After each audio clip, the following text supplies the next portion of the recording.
আসসালামু আলাইকুম। হাজী সাহেবদেরকে নিয়ে আজ আমরা আসছি তায়েবে ময়দানের পাশে, যে নবীজি করিম সাল্লাল্লাহু আলাইহি সাল্লামকে যে নামাজে যাওয়ার পথে যে বুড়ি কাটা বিছিয়ে রাখতো, সেই বুড়ির বাড়িতে আসছি আমরা। সেই বুড়ির বাড়িতে আসছি হাজী সাহেবদেরকে নিয়ে।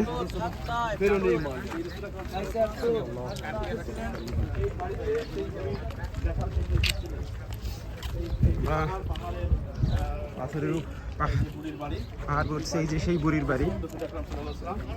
রাসূল আকরাম সাল্লাল্লাহু আলাইহি সাল্লামকে রাস্তায় যাওয়ার পথে যে পাথর বিছিয়ে রাখতেন, কাটা বিছিয়ে রাখতো, সেই বুড়ির বাড়িতে আসছে।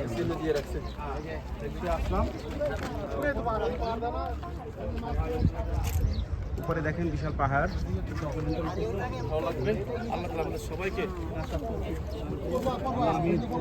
এখনো চিহ্ন দেওয়া আছে।